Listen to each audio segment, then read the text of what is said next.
ኃይልህ እንደ ዕድሜ ያልሆነው እንደምትጓጓው ፍሬ ሞላበት ዛፍ ያልሆንከው እንዳነበብከውና እንደሰበከው መሆን ያቃተ አንድ ነገር ስለጎደለ ነው። ጥብቅ ጽሞና ብታደርግ ታሪኮች ሁሉ ተቀይረው ልነግርህ አልችልም ሌላ ብጽና።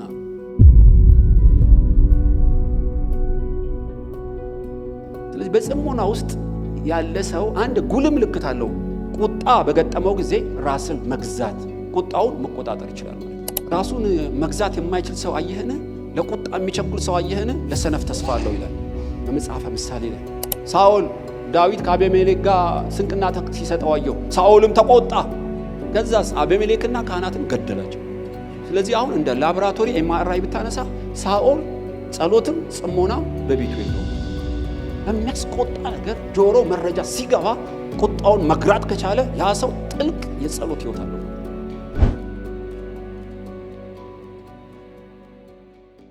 መዝሙረ ዳዊት ምዕራፍ 4 የጽድቅ አምላክ በጠራሁት ጊዜ መለሰልኝ፣ በጭንቀቴም አሰፋህልኝ። ማረኝ፣ ጸሎቴንም ስማ። እናንተ የሰው ልጆች እስከ መቼ ድረስ ልባችሁን ታከብዳላችሁ? ከንቱ ነገርን ለምን ትወዳላችሁ? ሐሰትንም ለምን ትሻላችሁ? እግዚአብሔር በጻድቁ እንደተገለጠ እወቁ። እግዚአብሔር ወደ እርሱ በጠራው ጊዜ ይሰማኛል። ተቆጡ፣ ነገር ግን ኃጢአትን አታድርጉ። በመኝታችሁ ሳላችሁ በልባችሁ አስቡ፣ ዝም በሉ። የጽድቅን መስዋዕትም ሰው፣ በእግዚአብሔርም ታመኑ። በጎን ማን ያሳየናል የሚሉ ብዙ ናቸው። አቤቱ የፊት ብርሃን በላያችን ታወቀ። በልቤ ደስታን ጨመርክ። ከስንዴ ፍሬና ከወይን ዘይት ይልቅ በዛ። በሰላም እተኛለሁ አንቀላፋለሁም። አቤቱ አንተ ብቻህን በእምነት አሳድረኸኛል። ይህንን ዳዊት መቼና ለምን እንደዘመረ ሲገባን ነው ክፍሉ የሚገባን በእውነት። እና ይህንን የዘመረው የሰላሙ አለቃ ዳዊት ሰላሙ ተናክቶ ይተኛል እንጂ እንቅልፍ ያጣበት አይደለም። ከመጠን በላይ ተስፋ ሁሉ አጥቶ የተጨነቀበት ጊዜ ነው ይሄ።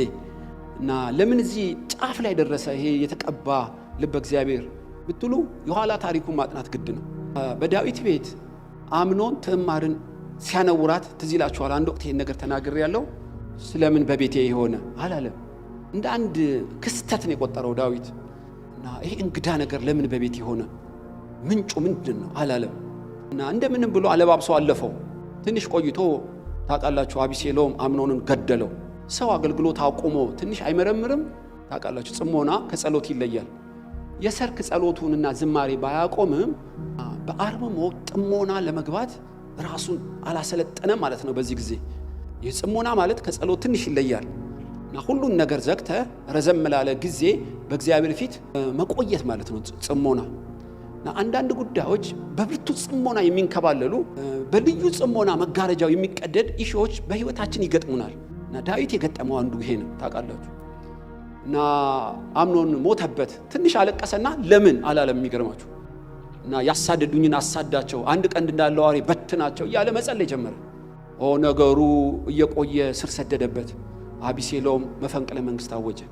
ለ4 ዓመት ሴራ እየጎነጎነ ሳያስበው ድንገት የገዛ ልጁ አይደለም መፈንቅለ መንግስት አረገበት። እና ይሄ ብቻ አላበቃም። ለምንድን ነው ልጄ ያደመብኝ? በፍጹም ዳዊት አልገባው።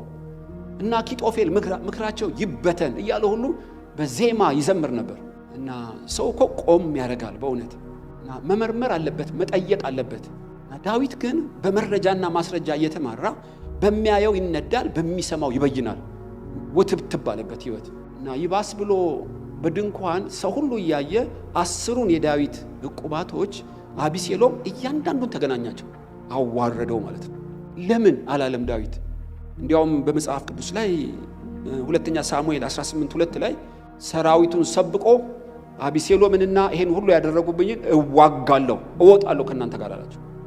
ደም ወደ ማፋሰስ ምሽግ መቆፈርና ጠበንጃና ሽጉጡን ማስተካከል ጀመረ። ስለምን ይሄ ሁሉ ሆነብኝ ብሎ አልጠየቅም። እና ይጸልያል፣ በእርግጥ ያነባል፣ ይሰብካል፣ ያስተዳድራል እኮ። የአምላክን ፊት ለመፈለግ በዓመት አንዴም ሁለቴም ሊሆን የሚገባው ነገር ነው።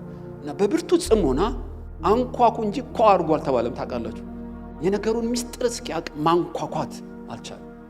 በኋላ እግዚአብሔር ህዝቡን ተውሶ በዳዊት ፊት ቆመበት። እንዲያውም ሁለተኛ ሳሙኤል 18:2 ላይ ከኛ ጋር ለጦርነት አትወጣ ማለት እወጣለሁ አትወጣው። ለምንድን ነው የማልወጣው? ከኛ ከ10 ሺህ ስለምትበልጥ እዚሁ በከተማ ሆነ በጸሎት እርዳን አሉት። ጠባቂ አኖሩለት፣ ለአገልግሎትና ለውጊያ እንዳይወጣ ቆለፉበት። ለመጀመሪያ ጊዜ ዳዊት ለብቻው በትንሽ ቤተ መንግስት ውስጥ ተቆለፈበት። ያው እውነተኛው ቤተ መንግስት አይደለም። በአንድ ከተማ ዳርቻ አያችሁ ያደፈጡ እንዳይመጡት በስውር በጠባቂ በአንድ ቤት ተዘጋበት። በዚህ ሰዓት ሳይወድ በግድ እንደ ልጅነቱ ሳይነክስ በፊት እንደነበረው ጥልቅ የጽሞና ጊዜ ለብቻው ለረጅም ሰዓት ከእግዚአብሔር ጋር አሳለፈ። በዚህ ሰዓት ነው ይሄን የዘመረው። እንደ ነገ ከልጁ ከአቢሴሎም ጋር ሊዋጋ የጦርነት መለከት ሊነፋ አንድ ቀን ሲቀረው ዳዊት በእግዚአብሔር ፊት ጥልቅ ጽሞና ውስጥ ገባ እና በዚህ ሰዓት የዘመረው መዝሙር ነው የምላችሁ። እና ቁጣውን መግራት አቅቶቷል። እንደነ ቃኤል እኔ የወንድሜ ጠባቂ ነኝን? ፊቱ ሲጠቁር ለምን ብሎ አይጠይቅም? ወንድሙን ለመግደል ጋንንት ሲያደባበት ለምን አላለም? ጥቂት እኮ ለምን ብሎ ቢጠይቅ በጽሞና ቢማከር በእውነት እግዚአብሔር ያናግረው ነበር። እና አንዳንዴ በህይወታችን እንደዚህ ይሆናል። እና በመጽሐፍ ቅዱስ ስለዚህ ነው መዝሙረ ዳዊት ምዕራፍ 4 ያነበብኩላችሁ። እዛ ቁጭ ብሎ እየጸለየ ሳለ የጽድቄ አምላክ በጠራሁት ጊዜ መለሰልኝ፣ በጭንቀቴም አሰፋህልኝ፣ ማረኝ፣ ጸሎቴንም ስማ። ለመጀመሪያ ጊዜ ዳዊት አቢሴሎም ነው አኪጦፌል ነው አይደለም ጥፋተኞች እነሱ ናቸው እያለ ከማሳበብ ይልቅ አንድ ጸሎት በቅድሚያ ጸለየ። ጌታ ሆይ ያውቃለሁ አንተ ጻድቅ ነህ፣ በደረሰብኝ ሁሉ አንድ ነገር ለምንሃለሁ፣ ማረኝ። ይሄ ማረኝ የሚለው ከየት መጣ ብትሉ በጥልቅ ጽሞና ውስጥ የዚህ ሁሉ የማዕበሉ ምክንያት እሱ እንደሆነ ገባው ማለት ነው። እኔ አይደለሁ እንዴ ከቤርሳቤ ጋር ያነቦርኩት? ባሏን ኦሪዮንን የገደልኩት እኔ አይደለሁ? ናታን ከቤተ ሰይፍ አይርቅም አላለኝምን? የዚህ ሁሉ የማዕበሉ ምክንያት ምንድነው የሚል እዚህ አካፍያለሁ። ትዝ ይለኛል። እኔ አይደለሁምን እለምንሃለሁ አለ። በዚህ ሰዓት ነው ሰላሙ የተመለሰለት፣ ተስፋው የተመለሰለት፣ ብርሃን የበራለት። በጽሞና ውስጥ ሆኖ ራሱን ማየት ቻለ። ጥልቅ ጽሞና ካላደረግን ራሳችን ከራሳችን እንሰወራለን። ይገርማችሁ ኢቭን ማንነትን ማየት አትችልም። መስታወት ከፊት እንደተነሳ ይሆናል ማለት ነው። ዳዊት ማረኝ ብሎ ጸለየ ማለት ነው። ራሱን አየ፣ ገባው፣ የማዕበሉ ምንጭ ገባው ዳዊት። እና ጽሞና በሚያደርግበት ሰዓት ዋናውን አስኳሉን እንደ እንዝርት ያዞረውን ብዙ ዋጋና ጊዜ ያስከፈለውን ያለ ፍሬ ዘመኑን ያስረጀውን ምስጢሩን አወቀው። መፍትሄውንም አውቆታል በእርግጥ። እና በዚህ ጸሎት ውስጥ እያለ ነው እንግዲህ ቁጥር 2 እና 3 የደገመው። እናንተ የሰው ልጆች እስከ መቼ ድረስ ልባችሁን ታከብዳላችሁ? ከንቱ ነገር ለምን ትወዳላችሁ? ሐሰትን ለምን ትሻላችሁ? እግዚአብሔር በጻድቁ እንደተገለጠ እወቁ። እግዚአብሔር ወደ እርሱ በጠራው ጊዜ ይሰማኛል ይልና ቁጥር 4 አዲስ መገለጥ፣ ተቆጡ ነገር ግን ኃጢአት አታድርጉ። ራሱ ዳዊት ተቆጥቶ ነበር። በአቢሴሎም ተቆጥቶ ነበር። በወታደሮች መፈንቅለ መንግስት ባደረጉት ተቆጥቶ ነበር። አሁን ቁጣውን በመግራት ራሱን መግዛት ቻለ። እንዲያውም ከሱ አልፎ ለአቢሴሎምና ለጦሩ ግሩፕ ትንቢታዊ መልእክት ያስተላልፋቸው ጀመር። አቢሴሎም እፈቅድልሃለሁ፣ ተቆጣ። ለምን ፈቀድክልኝ? አምኖን ትዕማርን ሲያነቡር ፍትህ አልበየንኩማ። ለምን እንድቆጣ ፈቀድክ? ለእኔ አቢሴሎምም ለትዕማርም ቶሎ ካሳ አላመጣህልንማ። ፍትህን አልበየንኩማ። ለአንድ ልጅ አድልቻለሁ እና ፈጥኜ አቢሴሎም እንደሚገባ አላስተናገድኩም። ልትቆጣ መረጃ አለ በእኔ ላይ። ግን አንድ ነገር ለምንሃለሁ፣ ቁጣህ ወደ ኃጢአት እንዳይቀየር ቁጣህን ግረው። ስለዚህ በጽሞና ውስጥ ያለ ሰው አንድ ጉልህ ምልክት አለው። ቁጣ በገጠመው ጊዜ ራስን መግዛት፣ ቁጣውን መቆጣጠር ይችላል ማለት ነው። ተቆጡ፣ ልክ ነው። ነገር ግን ቁጣችሁን ግሩት። ያልተገራ ቁጣ ምን ማለት ነው? ዛሬ ጽሞና ህይወት የሌለው በእግዚአብሔር ፊት ጸጋን የማይለምን የሚያስቆጣ ነገር ሲገጥመው ራሱን መግዛት አይችልም። ስለዚህ ነው ዳዊት የተማረው፣ ልጄ አቢሴሎም እኔ አትቆጣልልህም ሰው ነህና። ብዙ የተዛባ ፍትህ ያልተበየነ ብዙ ነገር ገጥሞ ሊሆን ይችላል። ነገር ግን ቁጣን ለመግራት እንድትችል እኔ ያገኘሁትን የጸጋ ምስጢር ልንገርህ። በቤቴ ስራዬን አቁሜ በጽሞና ስቀመጥ ጸጋን አገኘሁ። ስለዚህ ልጄ ሆይ ወደ አርምሞ ግባ፣ ወደ ጽሞና ግባ፣ ቁጣን መግራት ያኔ ትችላለህ የሚል መልእክት ለአቢሴሎም ማስተላለፍ ጀመረ። ራሱን መግዛት የማይችል ሰው አየህን? ለቁጣ የሚቸኩል ሰው አየህን? ለሰነፍ ተስፋ አለው ይላል በመጽሐፈ ምሳሌ ላይ።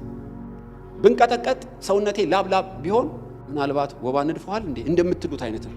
ቁጣውን መግራት ያቃተው ሰው ትንቢት መናገር ትችላለህ ሳትሰማ። አየህ መሰዊያህን አድስ ይልሃል እግዚአብሔር ብትል አትስትም።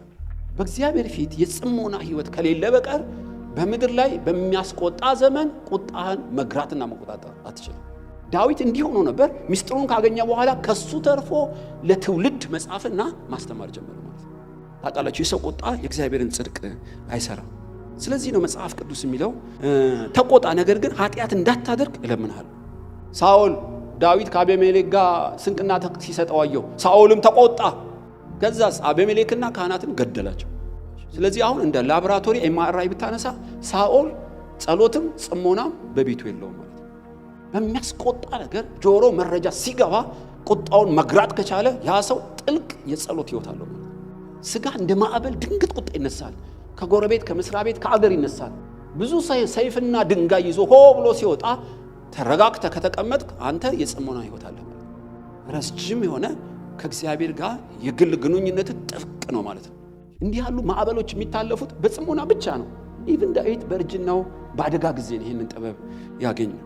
ስለዚህ ይለዋል ልጄ አቤሴሎም እባክህ ተቆጥተሃልን? ችግር የለውም በሰማይ እኔም እንዳንተው ነበርኩ። ወደ ኃጢአት እንዳይቀየር ግን ቁጣ ወደ ኃጢአት እንዳይቀየር እባክህ እለምንሃለሁ። ነገሩ በኋላ እንመጣበታለን። አቤሴሎም አልሰማውም። እንዲያውም ይለዋል ቁጥር 4 በመኝታ ሳለ አስብ፣ በልባችሁ አስቡ፣ ዝም በሉ። ተኝተ ምን አሰብክ?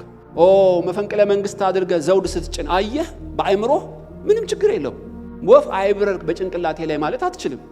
ሰረገላ ሲያጅብ ንጉሥ አቤሴሎም መጣ 1000 ዓመት ይንገስ ሲባል አሰብክ? ምንም ችግር የለው። እኔም ለምን ሲነጋ ከመኝታ ስትነቃ እንዳትፈጽመው ነው። በሐሳብና በድርጊት መሃል ጊዜ ውሰድ ልጅ አቤሴሎም። እንደሰማሁና መረጃዎች ሁሉ እንደሚነግሩ ነገሮች ላይሆኑ ይችላሉ። የጽሞና ህይወት ያለው ሰው አንዱ ምልክቱ ምንድነው? በሚያስቆጣ ጊዜ ቁጣውን ይገራል። ሁለተኛስ በሐሳቡና በድርጊቱ መሃል ትዕግስትን ያደርጋል። ጊዜ ይወስዳል ማለት ነው። ያሰበውን ፈጥኖ አይፈጽመውም። ታውቃለህ።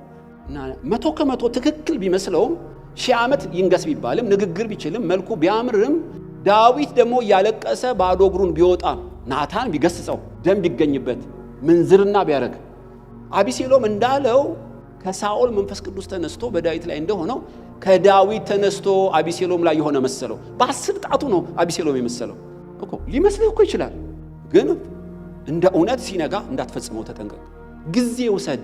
ያሰብከው እንዳሰብከው ላይሆን ይችላል። ለትዕግስተኛ ሰው ብዙ ማስተዋል አለው ተብሎ የተጻፈው ለዚህ ነው ማለት ነው። በቤተ ክርስቲያን አንዲን ሴት ወዶ ለሽምግልና ላከኝ ጓደኛዬ።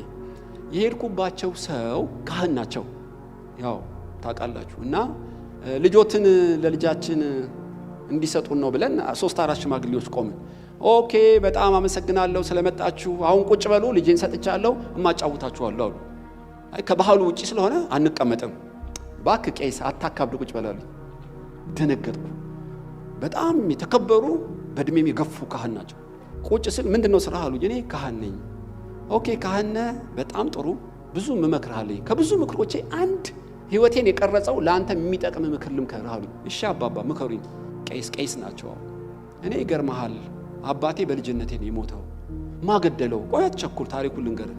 እና ጃንሆይ አንድ ሰው በፊታቸው እጅግሩ ታስሮ ሰው ገሏል እና ይገደል የሚል በጃንሆይ ፊት ቆመ አንድ ሰው። ያ ሰው ደግሞ አባቴ ነበር። እናቴ ከጎን ሆና እኔ ድክ ድክ እያልኩ ሕፃን ሆኜ አረ ጃንሆይ ገዳይ የተባለው ስምም የአባቱም ስም አንድ ቢሆንም ከባሌ ጋር በፍጹም እሱ አይደለም። በስመ ሞክሼ እንጂ አባቴ ሰው አልገደለም።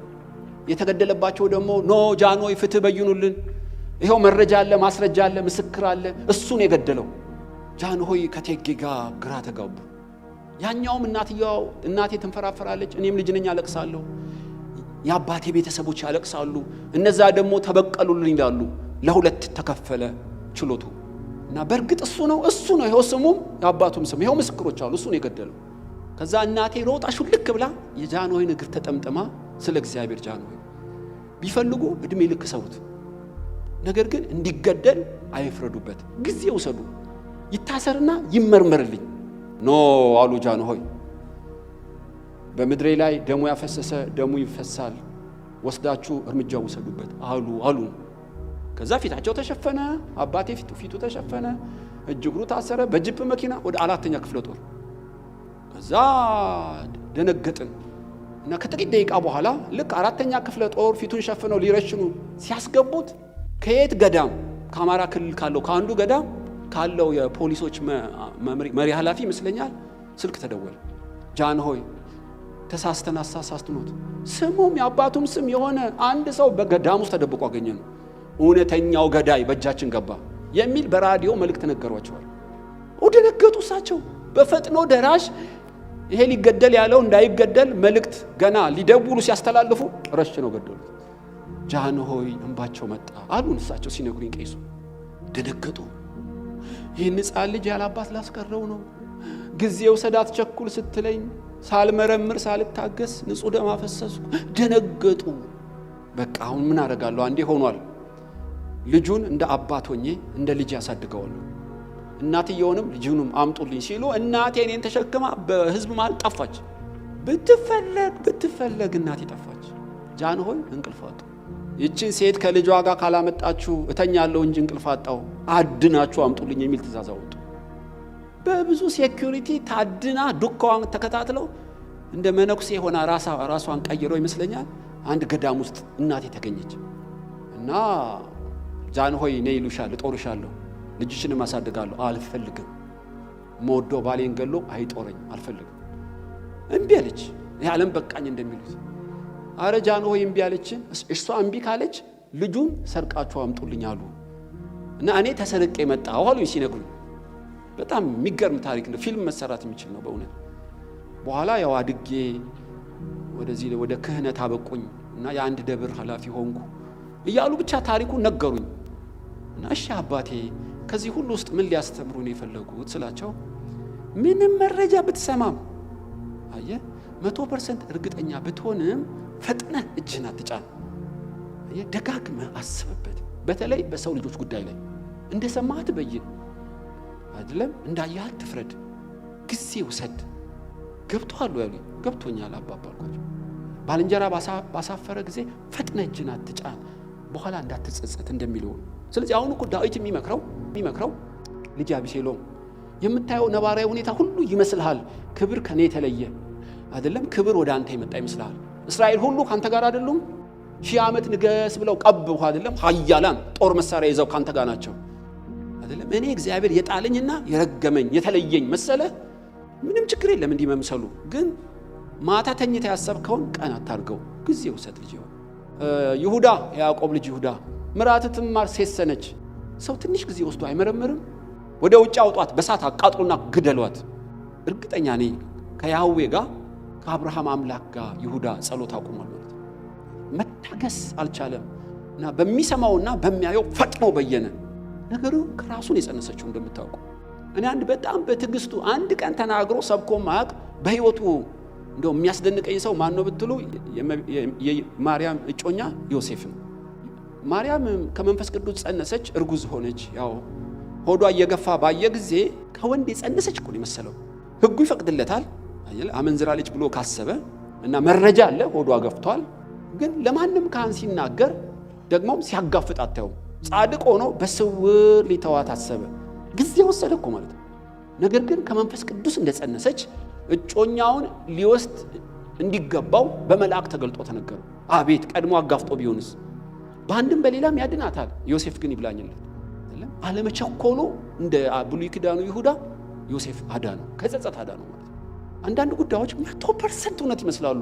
ታግሰህ በጽሞና ካልመረመርካቸው ትጸጸታለህ።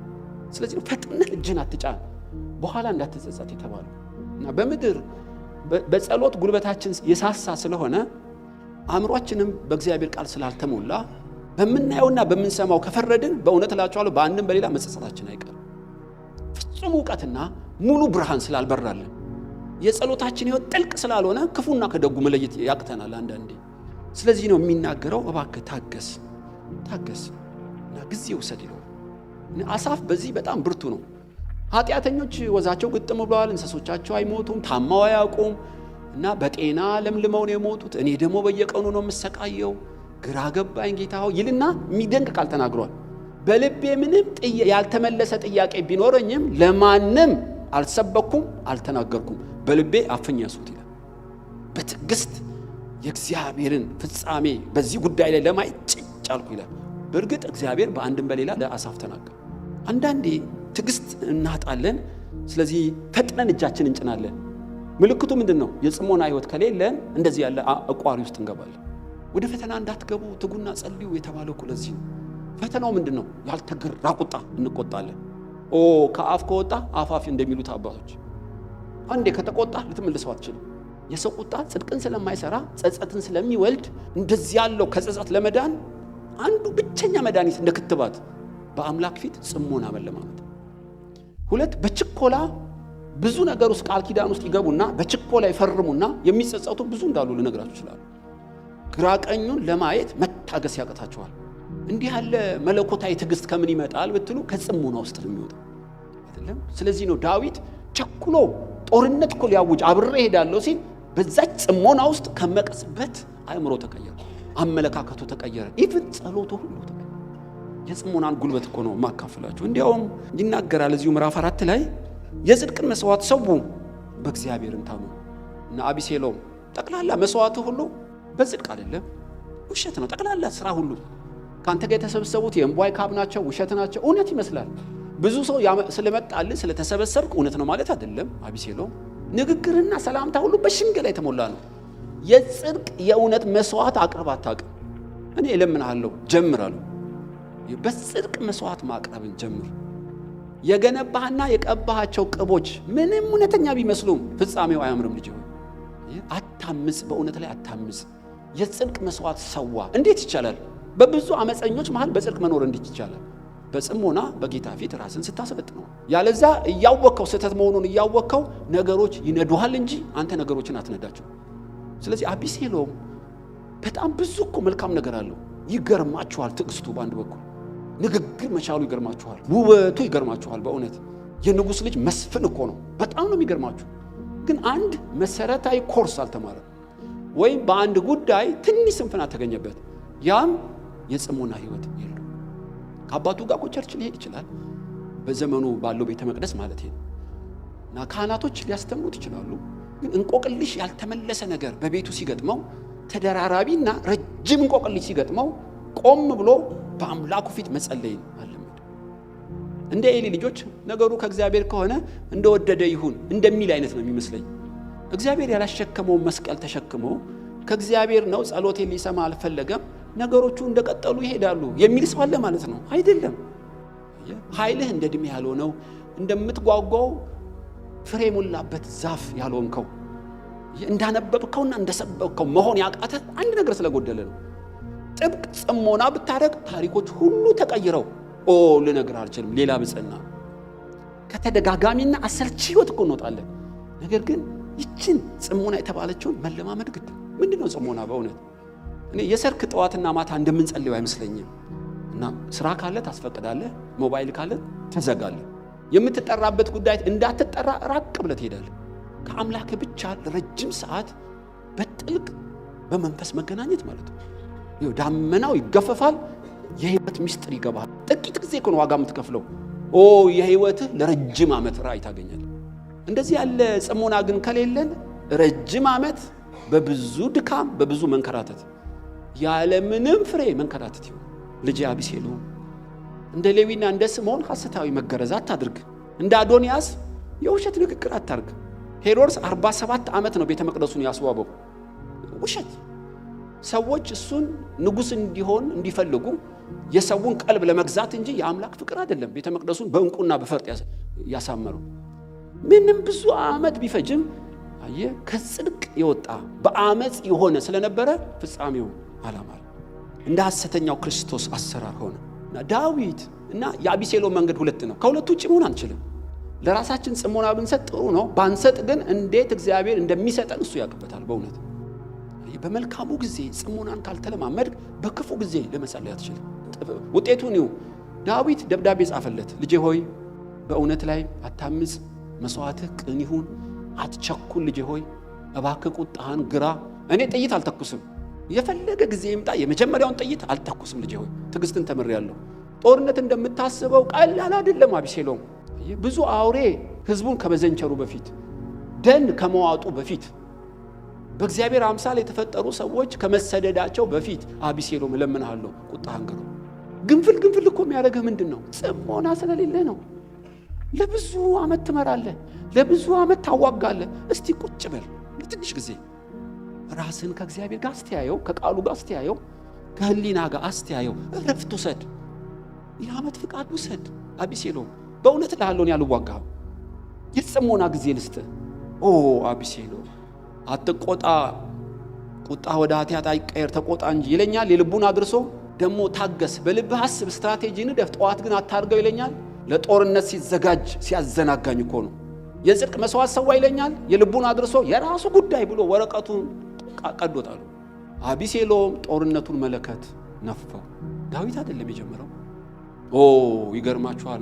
ሄዳችሁ ብታዩ አብዛኞቹ ለምን እንደተከተሉት እንኳን ያውቁ።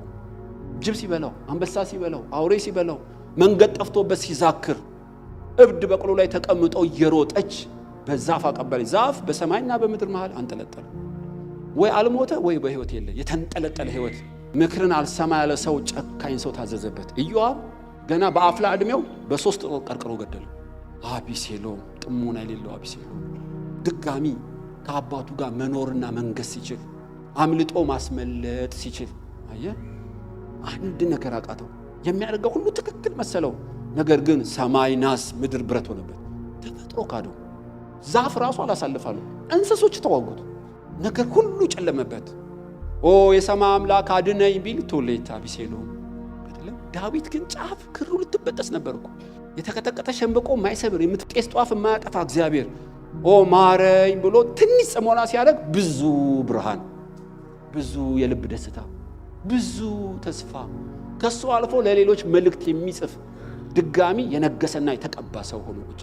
ስለዚህ እንደነ ሐና፣ እንደ አዲስ ኪዳን ነብይት ሐና፣ እንደ ብሉይ ኪዳን እንደ ሳሙኤል እናት ሐና ደጅ ብትጠና በጽሞና እግዚአብሔርን ረዘም ላለ ሰዓት ብትፈልገው ኮምፕሊትሊ ታሪክ ይቀየራል። በእውነት ረጅም ሰዓት መጸለይ ከማቃቱ ብቻ የተነሳ ራሱን በመክሰስ ሰዎችንም እየከሰሰ ውሎ የጠፋበት ሰው ጥቂት እኮ ጊዜ ቢሰጠኝ ታሪኩን ይቀይረዋል። ትንሽ ጊዜ ቢሰጠኝ ታሪኩን ይቀይራል የሚለው ነፍስ አለ ማለት ነው። እግዚአብሔር እንደዚህ ይላል። በአቢሴሎም ነው በዳዊት መንገድ ላይ ያለው። በምንም መንገድ ላይ ሆነ ችግር የለውም። ጠፍተህ እንዳታጠፋ ክሩ ተበጥሶ ውሉ ሳይጠፋ። ይሄ አገራዊ ትንቢት ይሆን እኔ አላውቅም። ለአንድ ክልል መሪ ይሆን መልእክቱ ማን ያውቃል? በእውነት እላችኋለሁ ለአንድ ጦር መሪ ይሆን እኔ አላውቅም። ለአንድ ባል ይሆን እኔ አላውቅም። ይሄን እሳትን ይጭራለሁ የትኛው ቤንዚን ላይ ረፍ ጭድ ላይ እኔ አላውቅም። መለኮት በስራ ላይ እንዳለ ግን አውቃለሁ። ስለኋላው የሚጸጸት መሪ ምናልባት በእኔ ምክንያት ብዙ ደም ፈሰሰ የሚል ሰው አለን። ጥሩ ነው መጸጸትህ፣ ግን ችግር የለውም እኮ መበደልን። አሁንም ተስፋ አለ። እግዚአብሔር ይላል ፊቴን ፈልግ። እኔ እንደገና እኮ አምላክ ነኝ። ዳዊትን ሰላም አጥቶ ነበር፣ ይተኛል አያንቀላፋም። አሁን ግን ይተኛል ያንቀላፋል። እንደ ስንዴ የሚበዛ ሰላም ነበረው፣ አጥቶ ነበር፣ ይኸው መለስኩለት። ተስፋው ተወግዶ ግራ ገብቶት ነበር፣ ይኸው ተስፋውን መለስኩለት። እኔ አሁንም እንደዛ ነኝ። እንደ ወገግታ ተዘጋጅቶ ይጠብቃል። ወንድሜ በእውነት ካንተ የሚፈልገው አንድ ነው። ትክክል ነኝ ብለህ በያዝከው መንገድ ላይ ምንም ኃጢአት የለውም። ማሰብ ትክክል ነኝ ብለህ ግን ላይሆን ይችላል ያ መንገድ።